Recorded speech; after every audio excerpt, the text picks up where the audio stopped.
Boom! According to that, I am live. Welcome. This is Tokyo Tonight. I just adjusted my mic levels. Tell me if these are too high. I was actually just looking at it. It looked like I might be peaking out.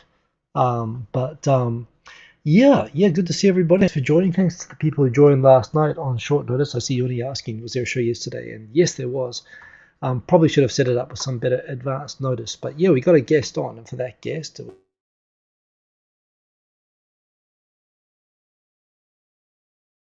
conversation actually was going through the sort of the flip side of the people who are being from an artist perspective, artists who are facing not just being disrupted by AI, but the way that in order to train AI, people's stuff is getting like ripped off and stolen. So yeah, it was a good it was a good show. It was a good discussion. Really great to get Hope on, who's we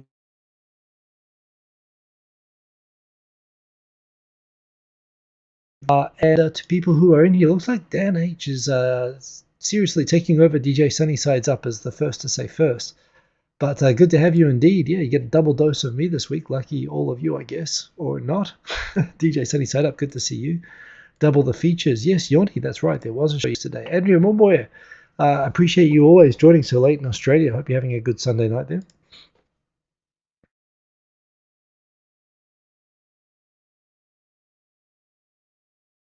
Yesterday, commiserations on the rugby team from Melbourne, the Rebels, having their last game. They're dissolving the team, unfortunately. It is a shame because two of the Aussie teams didn't make it into the playoffs and the Rebels did. But there we go.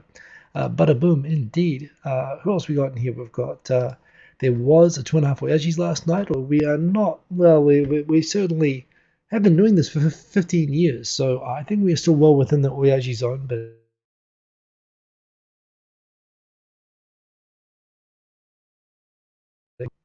A boom from Erin, our wonderful moderator, as always. We've got Believe in Yourself. Great to see you in here. Quint Rankit, glad that you can make it. Who else we got in here? We've got a nice shirt. It's kind of too loud to really wear in Japan, but I got this from the only half marathon I've ever actually run as a competitive race, anyway, in America. University of Washington, they have this half marathon. There were no actual blooming cherry blossoms at the time that I did it. It was freezing cold, but I ran.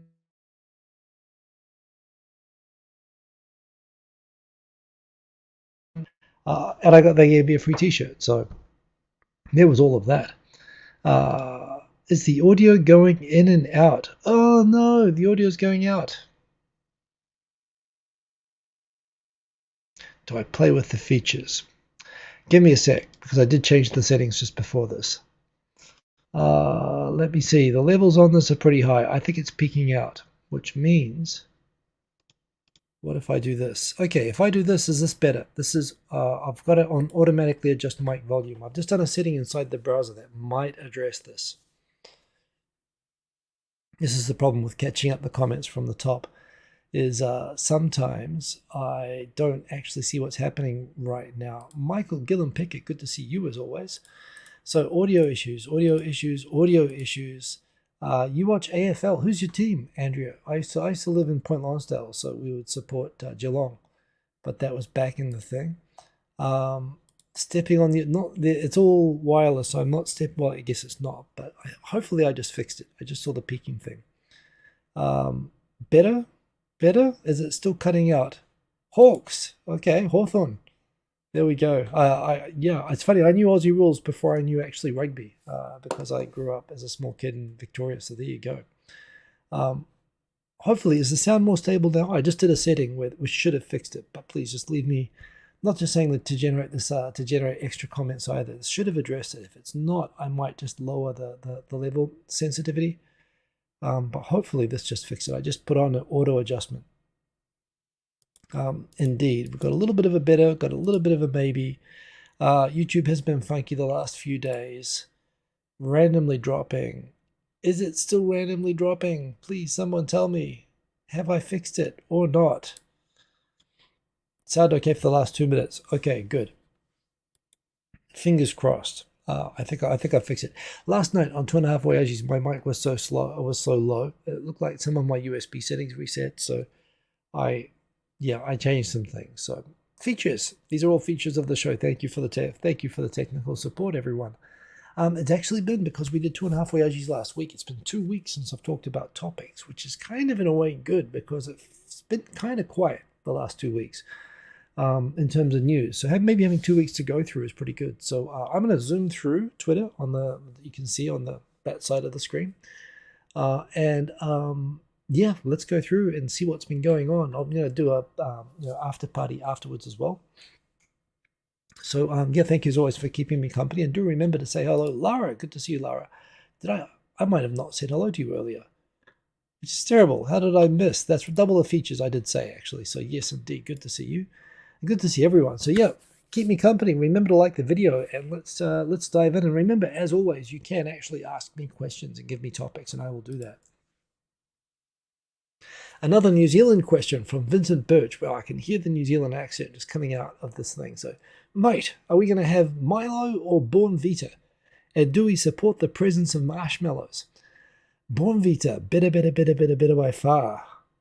Born Vita, better by far. I don't know if you know that song, The Cadbury Taste. Jeez, I must have been like, that's like mid-1980s TV commercial. That said, I'm half Australian. I am. My mum's an Aussie. We only ever had Milo in the house. And although we didn't have it with marshmallows, if they were on offer, I would definitely accept. I was definitely a hot chocolate and marshmallows guy.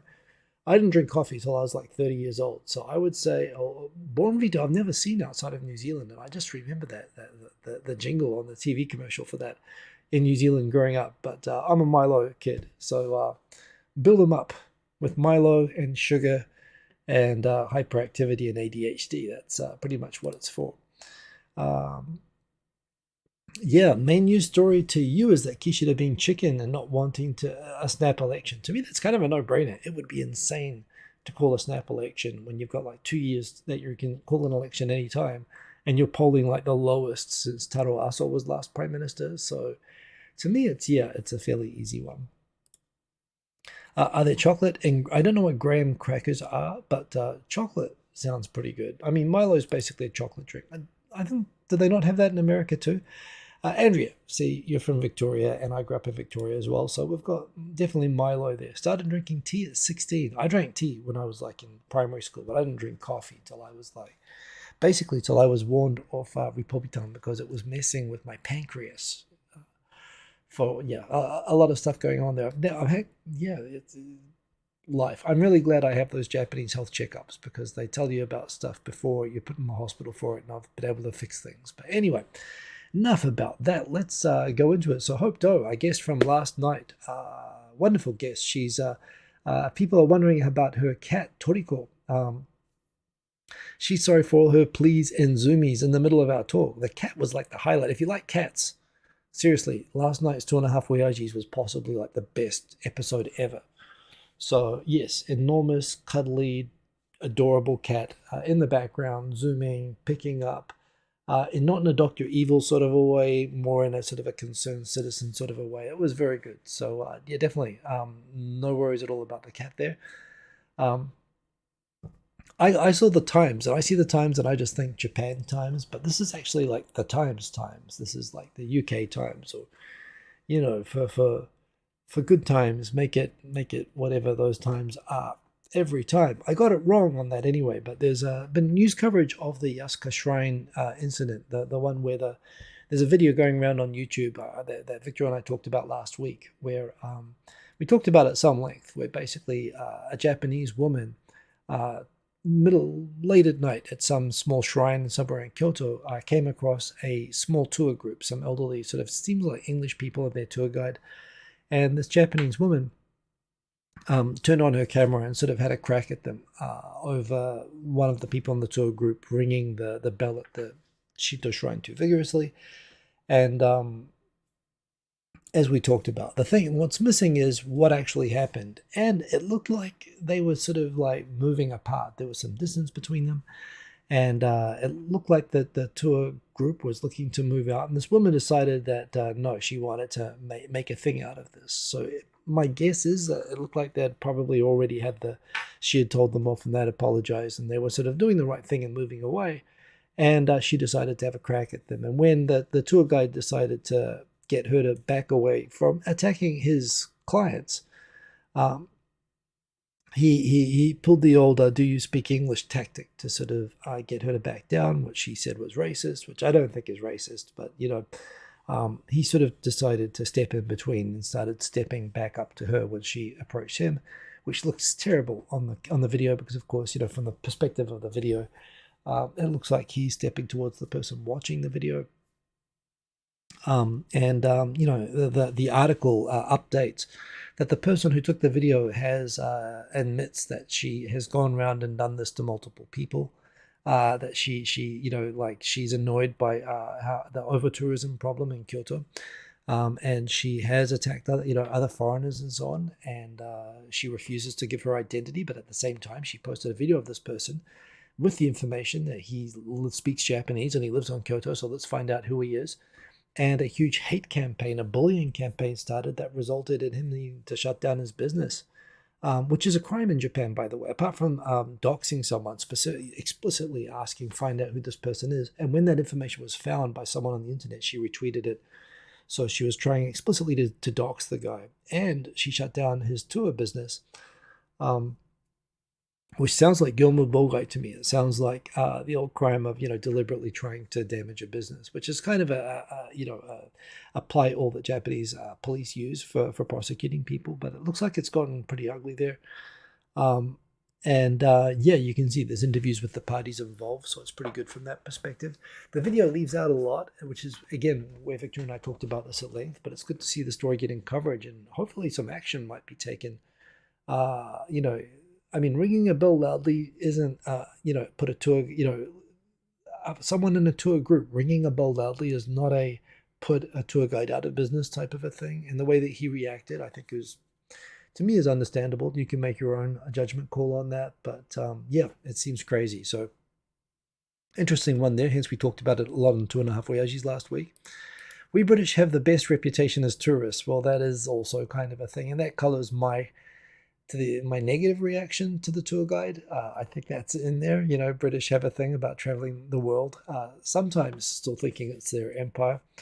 But yeah, Andrea loves cats. You've got a cat. So there we go, some cat fans. Last night, probably major viewing in that case for you. The truth always comes out in the end, indeed. And I kind of hope that it does. Watching Cobras Tenchi is joining us from something that resembles an airport, but took coffee and cookies with you. I don't know what that means, but I'm glad that you made it. It's good to have you with us, Cobras Tenchi, as always.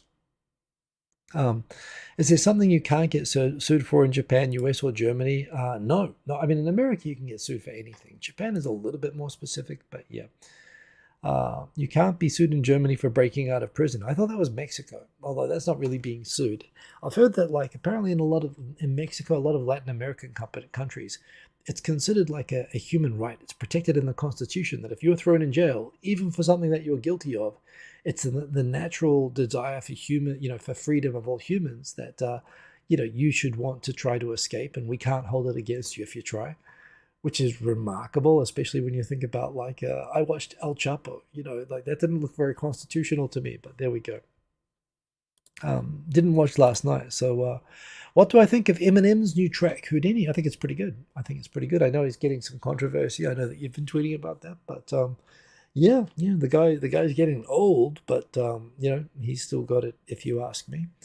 Back into the stories. Sora News talking about Uniqlo. Apparently, Uniqlo, the reason that they spell it with a Q is that it used to be called the Unique Clothing Company, and it became it's actually quite a clever, memorable, I think it's a good brand.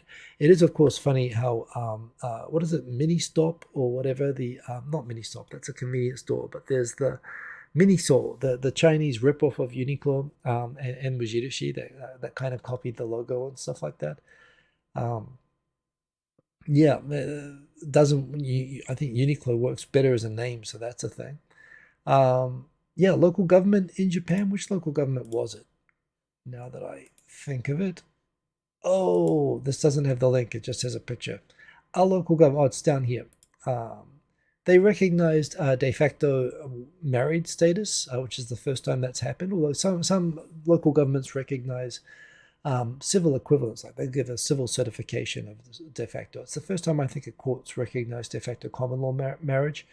So, generally most couples in Japan, marriage isn't a religious thing to begin with. It's a pure bureaucratic thing. And a lot of local governments recognize the same-sex marriage. But yeah, the city, Omura Mayor, where is Omura? So, let's Omura.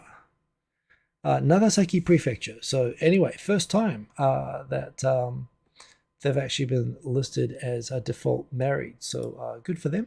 Nice to see things progressing. I mean, it's just common sense, if you ask me. Eminem always gets controversy. Yes, he does. There we go. The desire for freedom is a basic right. I suppose when you consider things that people would go to jail for in Eastern Germany, from that perspective, I could also definitely understand people wanting, to break out or whatever as well, at least, historically. But you have to do it without damaging the prison property and without prison clothes, or else they put you back in jail for that. So you're only allowed to, you cannot be prosecuted for breaking out of jail, provided that you don't dig a tunnel, damage it, touch anything on the way out, pretty much, or wear clothes, because presumably when you're in prison, all your clothes would be prison clothes. So you have to basically sort of levitate. If you levitate naked out of a German prison, you're home free. Well, that's good to know. I'll have to remember that next time I'm in Germany and feel like breaking the law. Yeah. The other day, the Starship launch, Starship Flight Forward. Did people watch that? That was like freaking amazing. I mean, the thing is, forgetting for a moment, yeah, it's natural. I think most German people know how to do this. You just levitate naked out of the prison. Honestly, if you can do that, you probably should be. I mean, I guess then you have other crimes that you might be in trouble for. Why is a tunnel not allowed? I think that would be like damaging property, wouldn't it? I mean, you're kind of digging the dirt. I suppose if you could dig a tunnel in a way that doesn't, like, I don't know. I have an image of tunneling always involving like, digging through walls and stuff like that. But there we go. But coming back to the SpaceX thing, I mean, that is basically a skyscraper building falling back to the ocean, but in a simulated landing of that they eventually want to do overland and catching between chopsticks. That's a skyscraper, and it levitated and landed vertically in the ocean. And then the Starship itself did that. Again, I'm not a fan of Elon, and I'm not jealous of Elon or anything like that. I just think he's a dick. But if he didn't have a Twitter account and I never knew anything that he said, I would think he was the coolest, greatest guy ever for this stuff. SpaceX is an amazing company. What they're doing with this stuff, it's like, and either way it works out, right? It's the biggest most explosive rocket ever in history. So either it goes badly, in which case it's spectacular, or it works and it's spectacular. And the fact that it had 3 failures and then they had the success, at the same time they had the Boeing flight go to the OSS. And while all the doors did remain attached, they had like 5 helium leaks. And a few other problems there. So, yeah, definitely Boeing on brand with that. But it is, I still love how the space race is advancing at the moment. Indeed, property damage. Shawshank Redemption. Yeah, Shawshank Redemption wouldn't be, yeah, I think he was wearing clothes and he definitely dug that big hole behind Rita Hayworth. So there you go. Leave in a laundry truck. Well, that's what El Chapo did. Maybe, yeah, I mean, again, and he did have a change of clothes, which I think the prostitutes that he shipped into the prison gave him. So yeah, the Mexicans have this all figured out. If you're going to jail in Germany, definitely talk to some Mexicans first. I think, or watch Netflix. You need to get a Netflix account. Shubis, glad that you can make it. Good to have you in here. It would make for an excellent news story. I could do a whole episode on that.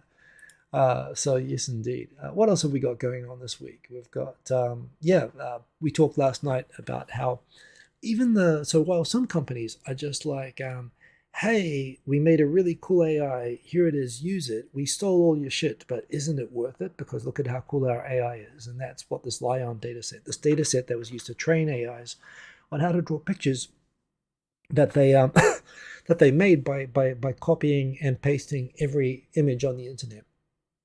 And then Adobe had probably someone like me, a lawyer, who said, no, that's unethical. We need to only use art that, we have a license permission to use, public domain or licensed material.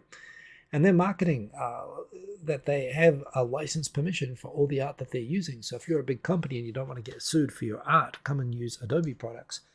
But there again, Adobe's just changed its term, saying that if you use Adobe, and right now pretty much Adobe is all cloud-based stuff, they're saying that, yeah, we own all your stuff now, including stuff that isn't public. Even your private sketches and drafts and everything that you put into your Adobe account, we can use to train AI, and we can treat like it's our data. So even when it's licensed, there still are questions about ethics and so on. So and a lot of people reacting very badly and deleting their Adobe accounts and stuff like that over this. So yeah, really complicated issue, which again, I feel like we only scratched the surface. We could have gone on for hours last night. Maybe we'll get Hope on again. But yeah, it was a great show last night. Many thanks to Hope for that. Vincent Birch, are we an Android guy or an iPhone guy, and why? Well, it's funny because I'm a PC person. I'm not a Mac person. But when it comes to phones, I'm an iPhone, iOS person. I admit. Sorry, 1 minute. I've had Android phones. I wanted to like them, but I'd get so frustrated that having a Samsung Galaxy, that when they launched the new version of Android, you wouldn't get it for 3 years. The features are inconsistent. iOS, you just get the latest, best version of the software. It works, and once you've paid for all these apps and all this music and all this other stuff, I admit it, I'm locked into iOS. I'm super annoyed that in their fight with Epic Games that I can't play Fortnite, for example, on iOS anymore, or Android for that matter. And I think that their platforms should be more open and let app developers sell their apps on iOS and all that sort of stuff. But frankly, I don't see much difference between iOS and Android, other than Android. It's just you've got no guarantee if you buy an Android phone that you're going to get the good software or that it's going to update. Whereas with Apple, you do. So that's why, and I'm locked in. That's why I'm on that. Even he escaped with normal clothes from Shawshank. Was that? Yeah, I'm trying to remember that movie. So there you go. Michael Gillen Pickett. What I love about El Chapo leaving the laundry truck is how Toad of Toad Hall in the A.A. Moon stories escaped in a laundry basket in his case. I'm trying to remember as well. Toad of Toad Hall. So, I'm remembering those stories, and I'm remembering the animations of them from when I was a kid. We had a lot of British TV when I was a kid. So yeah. Okay, we can start you. Everyone take off their clothes. I mean, this is like a movie plot. This could be all sorts of movie plots, actually. I'm going to leave it at that. It's so tiresome. Eater, good to see you, Eater. All the hype of large language models and the blatant stealing of user data seems more like exploitation than innovation. Well, it's kind of both. That's the point. It is remarkable what these things can do, and part of me says, turn it up to 11, find out what it can do. But certainly the attitude of a lot of the startup, particularly the smaller startups, where you've got a lot of smart guys who know their computer science and they neither know anything about intellectual property law, nor do they even think about whose data it is and how people feel about the data that they're taking, and the idea that and they sort of take for granted that if this is wrong, then the law needs to be updated. And if you are upset at having your data ripped off, then you just don't understand how wonderful this technology is. It's so much the attitude of the people who seem to be from this very insular Silicon Valley bubble. And the thing is, I lean towards that. I lean towards loving the new shiny technology, and I want to see it I want to see the awesome version of it. But when you see just how completely clueless and naive a lot of the developers are, and this is it. I don't think we should have a Europe that 20 EU regulators need to supervise everything that you do. But at the same time, right now, there's a lot wrong with the approach that's being taken at the moment. I see companies really trying to improve what they're doing at the moment, but yeah, the fact is you need a ton of data for this stuff to work, and people aren't really thinking about how to get that data. So yeah, it's a big issue. Wow, so many more comments.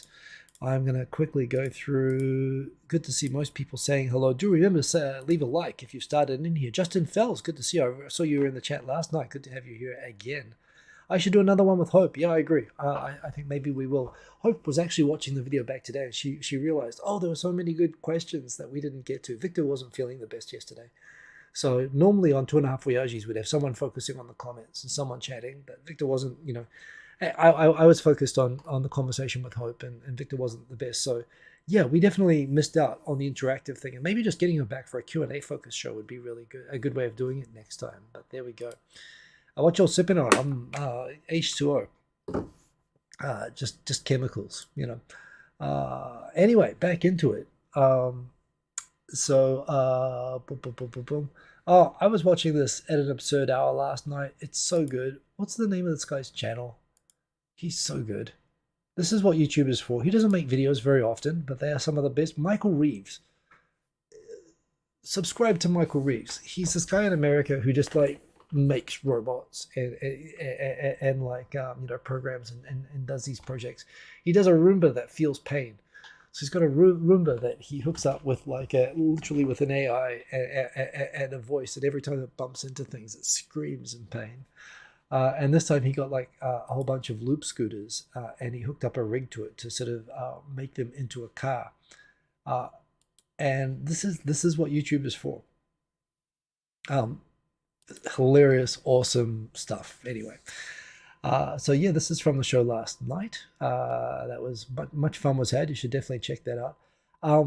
If you are familiar with Roppongi, I used to have friends whenever they'd come to Japan, they would say, Hiko, I'm coming to Japan, get ready, and we are going to, I've got my list ready, we are going to Roppongi, and in Roppongi we are going to Motown, Wall Street, Gas Panic. They give a list of all the sleazy pickup bars, and for the different demographics that we were sort of going to go through in Roppongi. There's this new development going to be sort of beside, it's going to end up connecting to being beside where Roppongi Hills is, and it looks like it's another Roppongi Hills type development, but it's going to be on that main sleazy gaijin pickup strip of Roppongi. So Roppongi being gentrified. By the way, I'm a fan of gentrification. I think it's kind of absurd that you would oppose your neighborhood becoming nice. But yes, yeah, the foggy, embarrassed memories being erased with a beautiful building and shopping complex. If you can see my mouse, this is Roppongi Hills over here. This is the kind of, I believe, Gas Panic's around here, and over here is Motown, and over here is Wall Street. And yeah, good times that other people have had and have told me about that I would never go there myself, of course. All going to be knocked down and replaced with a big building. Probably a good thing. Kono Taro, who I do like, I think he's got a good sense of humor. The digital minister of Japan, he's got a poster of nothing but with Kono Taros and his name, Kono Taro. To which I've said it's good, but it needs more Kono Taros. But there we go. I must admit, I do appreciate that he's a guy who can post stuff like that. Quentin Rankin, perhaps an unintended consequence is that only really rich companies will be able to generate enough data to make this work.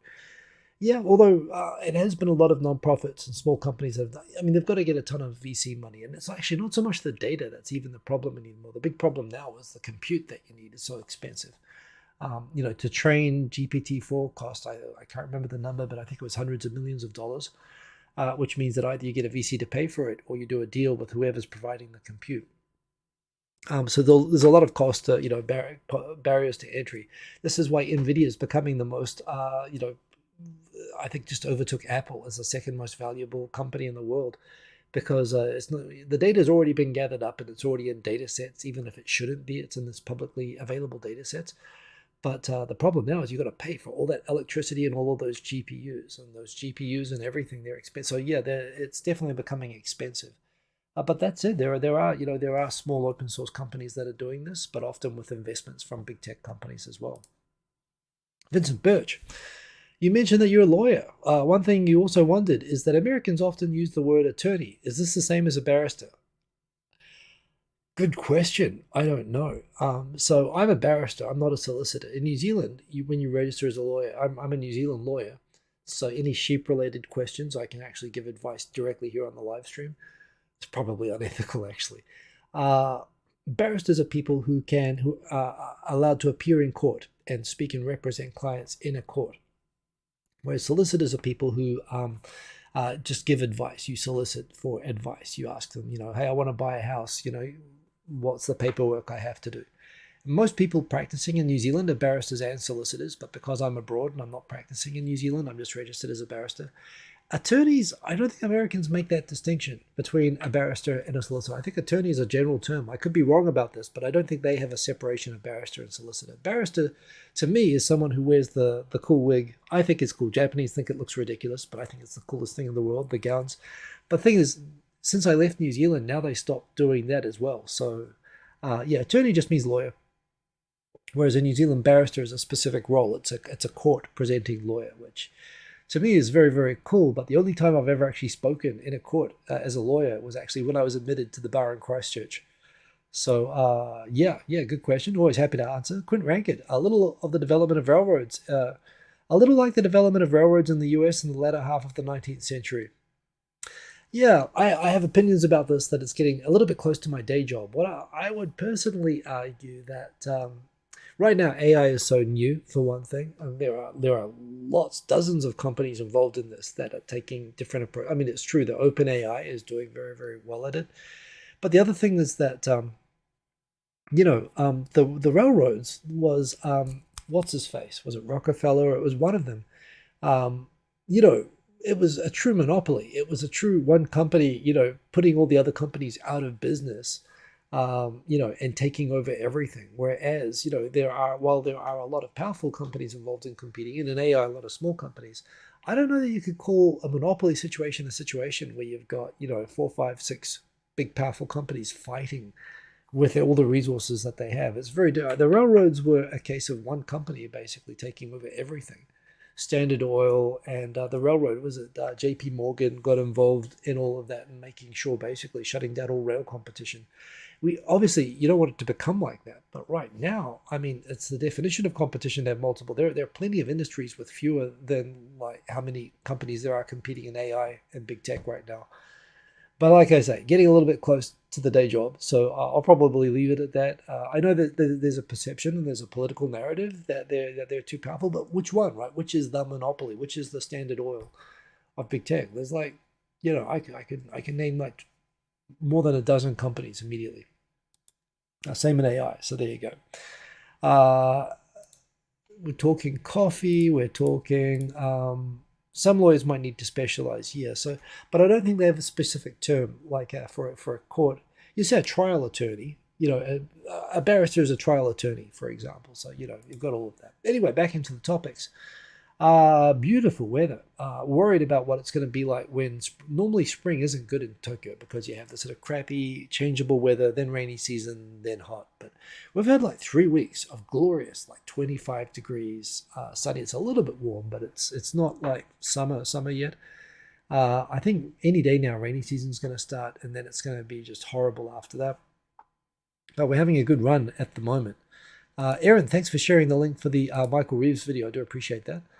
But what else have we got here? Twitch is allowing, so they're allowing DJs to DJ on Twitch, where they've done a deal with some labels, not all the labels, but a few of the labels, that I think this will allow DJs to actually monetize their streams, but some of that monetization will be shared with the music companies, but only if you have like UMD and Warner and a few of the other companies. Frankly, I think it's probably still better to be here on YouTube, although it's about half of my DJ sets get blocked, and I've started to become familiar with the types of tracks. Like honestly, one reason that I sometimes wince when people ask for Queen or AC/DC or something is not that I don't like them. I do like them. It's just I know that the stream will get blocked. It won't be allowed to remain available after that because their music companies are just dicks. But there again, you never know which track is going to cause it to get nuked. But as I understand, if you don't monetize it and just let it sit there, it's still, YouTube is where it's generally safest, which is why it's better to be here. And I don't want to switch over to Twitch. That's too much work. But yeah, it's interesting to see. I mean, maybe if it turns out to be better over there, like more DJ friendly, I might actually switch over to the after party on Twitch. But for now, interesting trend there.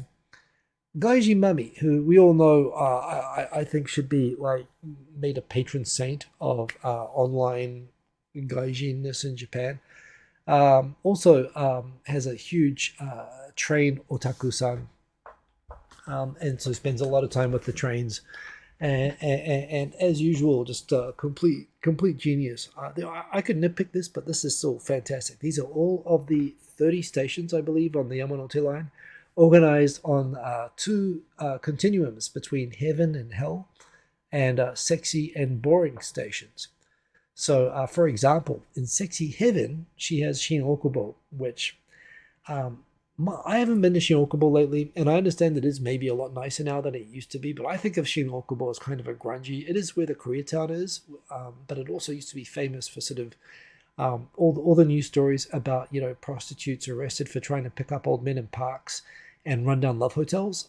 And I think I still see those stories in the news every now and then, but I'm not sure I'd classify that as sexy heaven, but it's up there. Hamamatsu, I also don't know. I mean, I guess you can catch the ferries and everything there.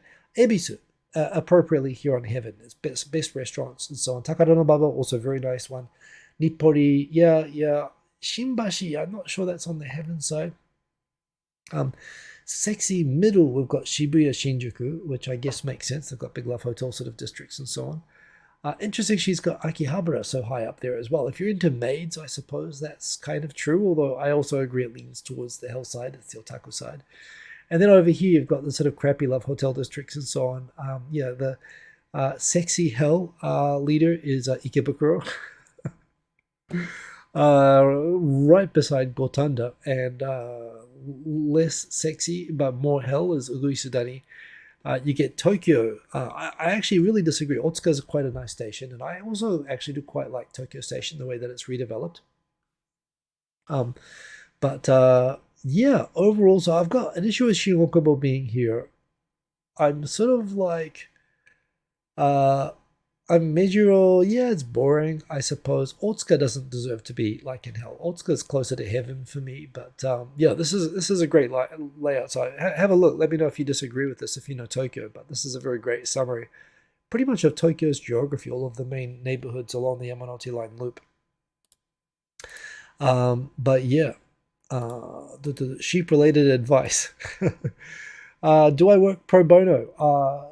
Pro bono is hard to find in Japan. They don't really have this. It's more akin to like just general volunteer work, which you do register and get credit for. So I do pro bono work. A recent pro bono project I did was I was supporting a project in America where they have like old property leases that have like racist covenants in them, saying that this property you cannot like sublet this property to people from this race, or this race, unless they're like house staff. I mean, like horrible, including like the Boeing family apparently made a point of making sure every property they owned in Seattle had a clause in it against allowing non-white people to live in them. So stuff like that. There are projects to sort of aggregate all the data and analyze all those leases, which was kind of dark. I'd have done things like that, but yeah.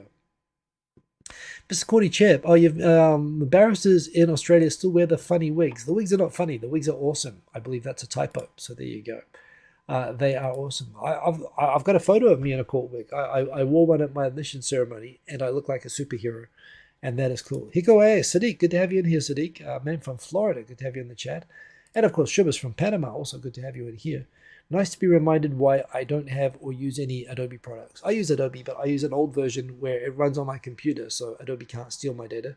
But if I want to use them now, you have to pay like a monthly fee, which I don't think I can justify subscribing to it, even though it's cool software. So yeah, Tokyo Tonight LLM. I must admit, I would love if it gets good enough at watching videos. If I could feed it all of the 2.5 Oyajis and Tokyo Tonight videos, and say go through all the news and find all the topics that I'd like. I mean, I'd be curious to see what that would be like.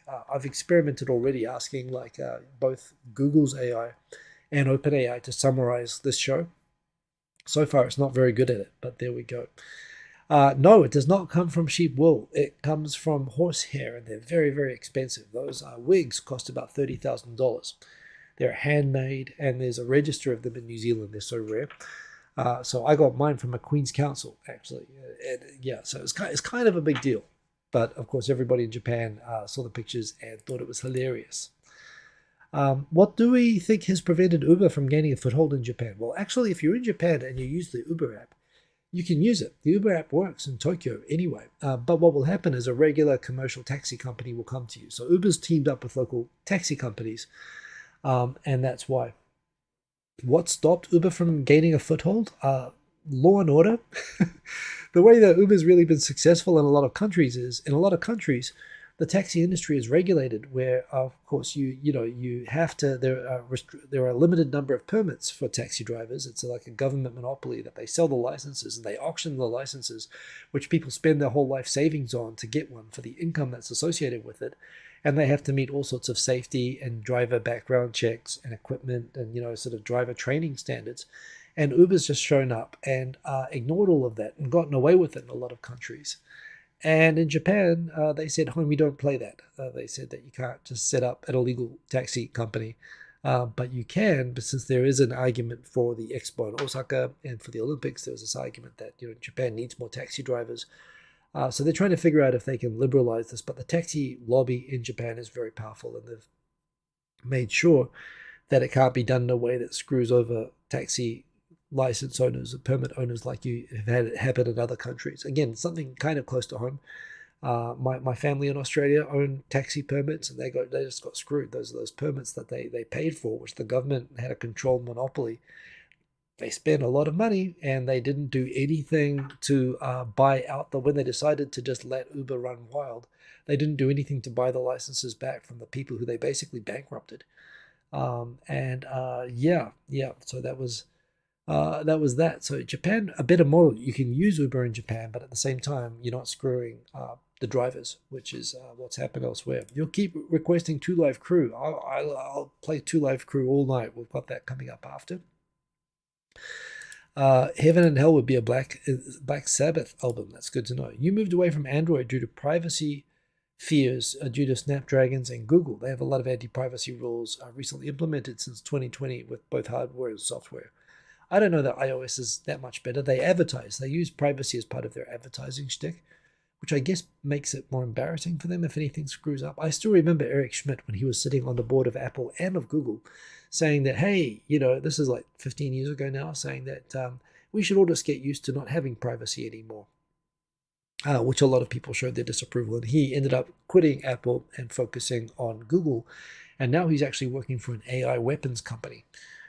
So there we go. The like button needs some lovin'. McLovin over there. Please do click that. Hit it like all the things. Hit it like it owes you money. Please do that. Homie the Clown. Homie Don't Play That. Yes, that was a great show in living color. So people spend a lot of money to look awesome. That is true. I miss Jim Carrey. I think he's still alive. But anyway, let's get back to it. We've got the Yamanote line. And wow, we've only gone back like 1 day. And we've got 2 weeks to catch up and 10 minutes left. This is like Smokey and the Bandit. We've got a long way to go and a short time to get there. Let's do this.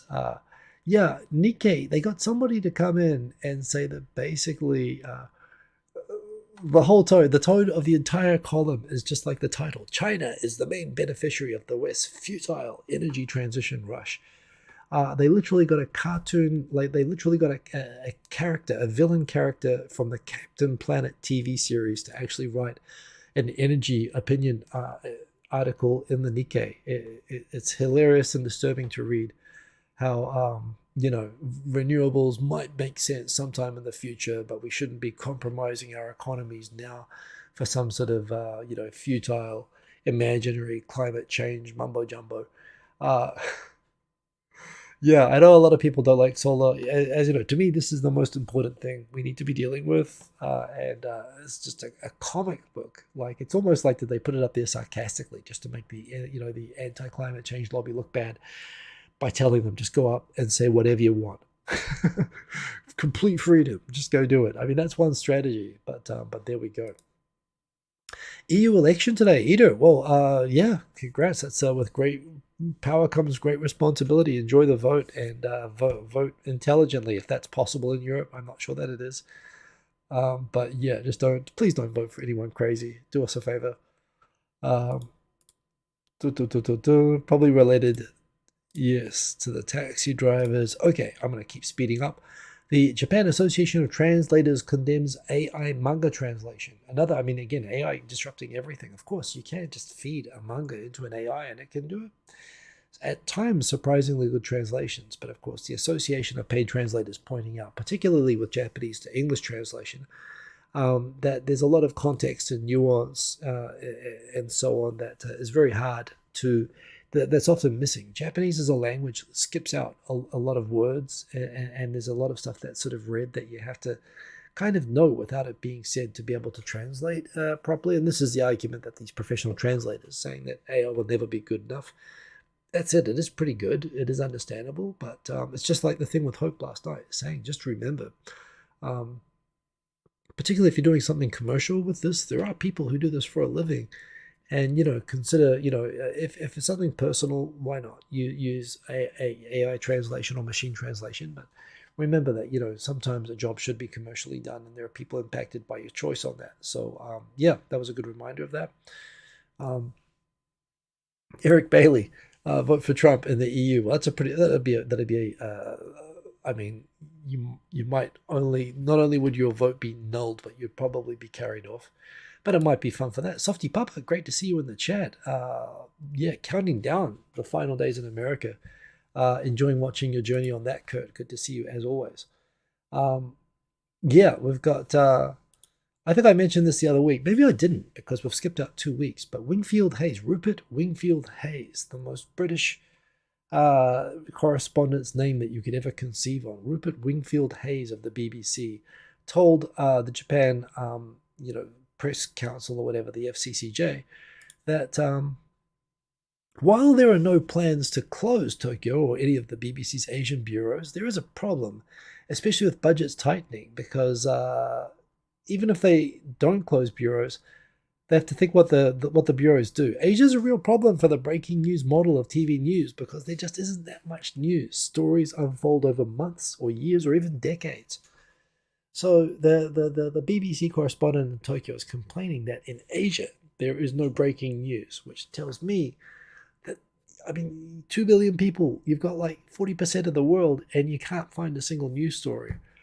I do get it. Japan is often a slow news country. I do get it. But at the same time, when you're focused on chasing stories that, Japanese are not having any more babies because they're too perverted and spending all their, disposable income on used underwear for vending machines, then it's hard to make that into a breaking news story. But there is breaking news story if you actually stop looking at stupid tropes. All of that said, so while that person was sort of called out for saying, hey, I'm here in Asia, I can't find any news in Asia. Just for an example that there is still news happening in Asia, this is on the Tokyo news.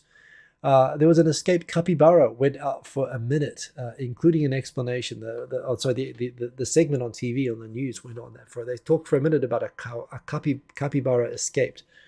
It was in poor health. It was making it grumpy and a little bit dangerous. And wanted to apologize to the community for the capybara that was on the loose. Sad ending to this one, actually. There was a follow-up story, again, showing you that in a region of 40 million people, which has a 15-minute local news segment, that this was one of the stories. The capybara was found dead in a car park. So actually a very sad ending to it. But Rupert Wingfield Hayes, get out and do your job. I mean, you say there's no breaking news.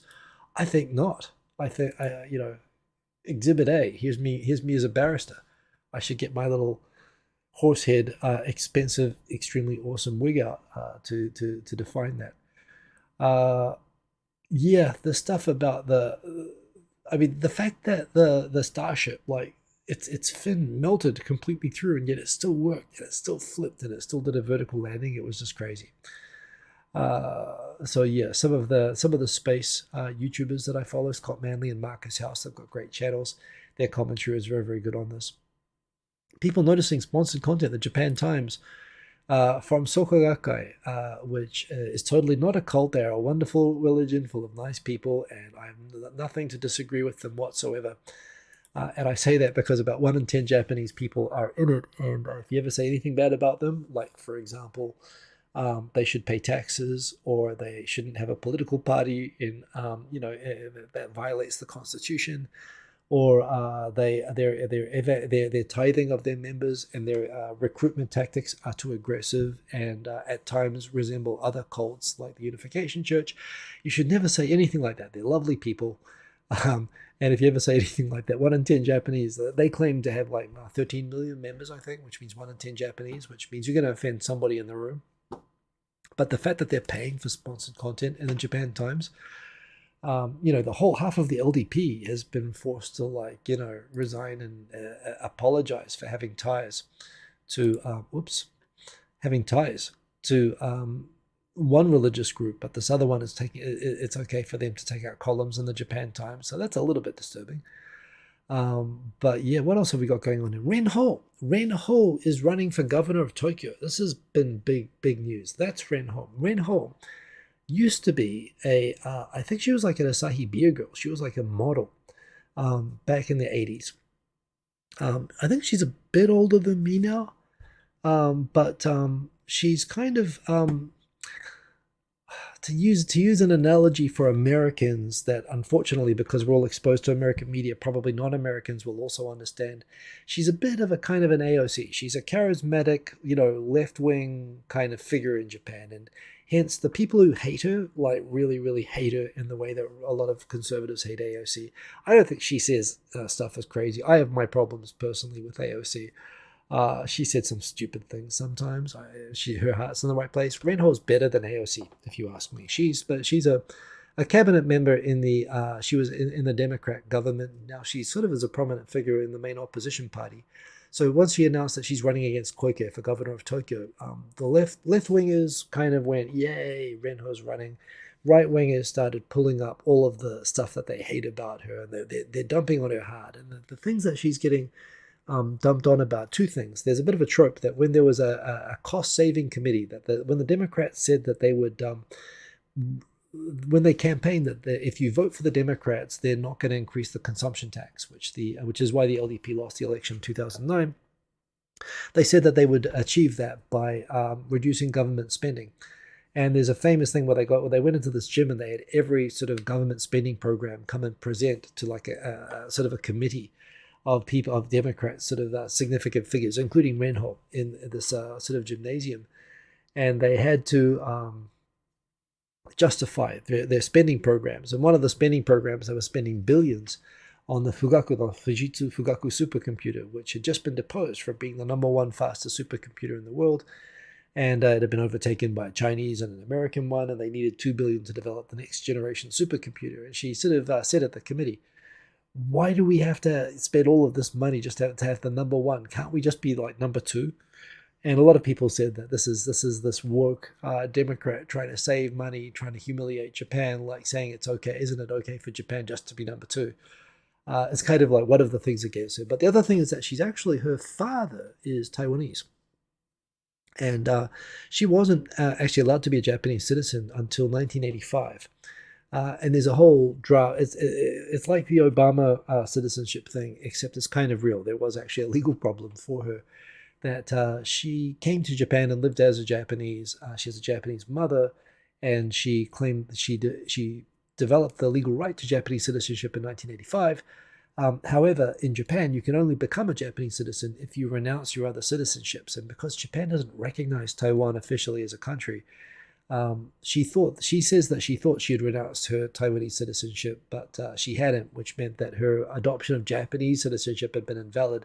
And to be a member of parliament, you have to be a Japanese citizen. And even New Zealand, by the way, which recognizes multiple citizenships, you are not allowed to be a dual citizen and a New Zealand parliamentarian. Someone was actually kicked out of parliament, I remember like 10 years ago in New Zealand, for having like Dutch ancestry and not renouncing it before becoming a parliamentarian. So, and she's done news articles and interviews like back when she was more of a celebrity. I think she used to be like a newsreader and stuff, and she's given like interviews where she said that she's Taiwanese when it suits her, or she identifies more as a Taiwanese and stuff like that. So right wingers are piling in on her, but that kind of shows that she's a real sort of threat. So it could make the Tokyo election, which I think is happening, is it early next month, I think? Actually interesting. Yuriko Koike, relatively popular. It'll be just interesting having an election in Japan with two sort of women leaders going for this, who both of whom could become prime minister at some point. So Yeah, yeah.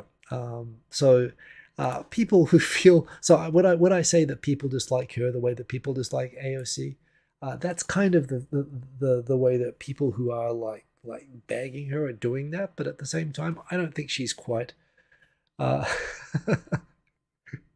I see we have some non-fans here, but yeah, uh, age is a constant. She can't dare. I think she's about my age, but a little bit older anyway. But all of that stuff anyway. So it's going to make the election interesting because, frankly, Quick has had no real competition until now. Interesting, Costco going around the country paying people more money, which is causing local businesses in rural Japan to say it's unethical that they're paying people so much, taking all the workers from these areas where we have worker shortages, because if we pay the same wages, we'll go out of business. Which, to my take, this is like wage gentrification. It's like, oh, they're ruining the town by paying people well.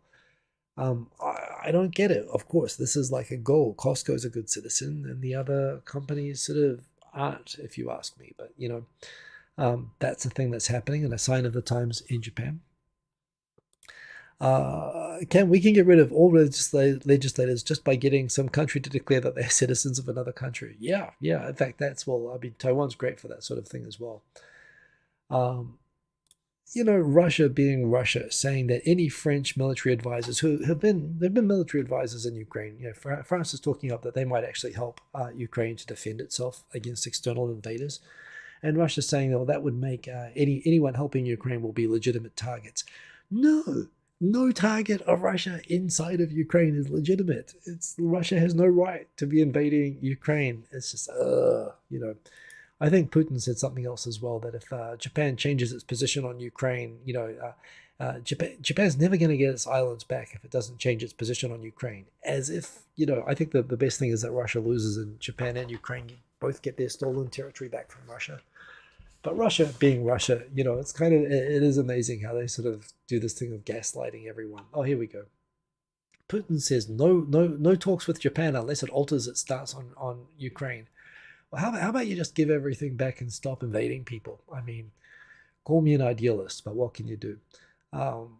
Yeah, and speaking of superpower authoritarian countries gaslighting people, PRC basically does this. They sort of, they attack people and then they say this was your fault. So all of that stuff, it's continuing to happen. Just stop being a dick, guys. Exactly. Yes, you've summed it up perfectly here. And China's kind of acting like that as well in their foreign policy anyway. Wonderful countries with lots of wonderful people, but man, those governments. Racing through, got 2 minutes left. I'm just going to go through. Young people prefer having gaijin neighbors. I think that's probably the same all over the world. Kishida apparently trying to get everyone to buy into his plan of having a system for disclosing when you get sort of undeclared kickbacks that politicians can sort of pocket without declaring where they got the money from.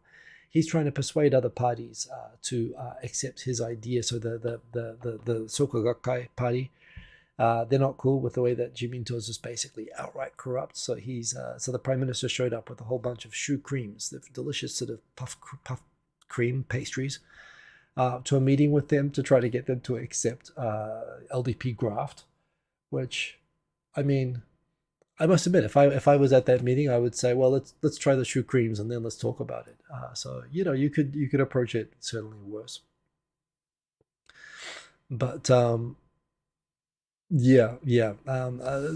data breach involving a missent email by the Supreme Court, which I still kind of blame. To me, this is Microsoft Outlook. This guy, you're number one, so why try harder? We're kind of locked into this way of using email that was developed in the mid 1990s. There has to be a way that you can, any mass sent email should not, like, by default. If you should have everyone BCC by default, all that sort of stuff. Racing through, wow. So the end of news I've talked about Renho. I didn't talk about Yasukuni. There was a Chinese tourist. I'll see if I can skip through and find that. A Chinese tourist who thought it would be really clever to vandalize the Yasukuni Jinja shrine by writing on, like, the stone with the name of the shrine on it, that toilet. He thought that if he wrote it in here, if he and apparently and literally it worked. The initial news stories that graffiti found on the Yasukuni Jinja shrine sort of headstone was that it looks like it was carried out by an English speaker. And no, it was carried out by a Chinese YouTuber who says that he's doing it to protest the release of wastewater from Fukushima. The Chinese government, for what it's worth, has said that they don't, Chinese people aboard should follow the rules. And apparently this guy's gotten into trouble in China as well. But just nationalist stuff. So yeah, all of that. We are up on time. I think I talked already about how the World Giving Poll had Japan as the least charitable, and a lot of people got very upset by that. A lot of strong opinions about the Asuka Shrine thing as well, as I put that up. So yeah. Anyway, all of that. Creep pies for all. Yeah. So well, I mean, an America invading Cuba would have been just as unjustified. And you know what? No, it's not the same. There weren't nukes. I mean, there were nukes in Cuba. There were not nukes in Ukraine. There was nothing in Ukraine. It was literally, no, this was pure rebuilding the Russian Empire. I won't get into that whole thing, but no, this is Russia's pure aggressor in this case. They make up these pretexts for undermining the sovereignty of Georgia, the Baltic states, and they're just taking them all down one by one. And no, there's no just they give excuses, but it's just pure power from them. So that's as I see it. Yeah, we've got Grandmaster Flash Memories triggered. We've got Atomic Tom. Good to see you here in the chat. I'm going to wrap up, but yeah, thanks for keeping me company anyway. It's a really fun show with the AI thing. We're probably going to continue that on. It's going to be a theme anyway. But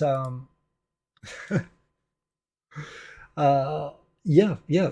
Again, got a big week coming up. I'm a little bit tired, but I'm definitely going to set up and knock out some music next. So do keep me company. Hang around for the after party if that is your thing. And if not, have a good week. And remember, you can follow me on Twitter. And yeah, stay tuned. So there'll be more exciting news from the country with no news definitely next week. Thank you, Aaron, for sharing the link for the after party. Also, remember to hit the like button if you liked. I do appreciate it. Remember, I don't monetize the vids so that you don't get hit with ads, so that you can enjoy this. So please do leave me a like, and I will see you all later. I'll see you in the after party right after this, in fact. So have a good one, everyone. Boom. Peace. Biden is losing popularity in Japan. I don't think it's losing or gaining or anything. I don't think anyone here cares. We just want this whole American election to be done with in 17 days, like it's required to by law over here. Last, there you go. I'm gonna say it one more time. DJ Sunny side up. I'm gonna end the stream exactly when you say last one more time. Boom. Ending. Last.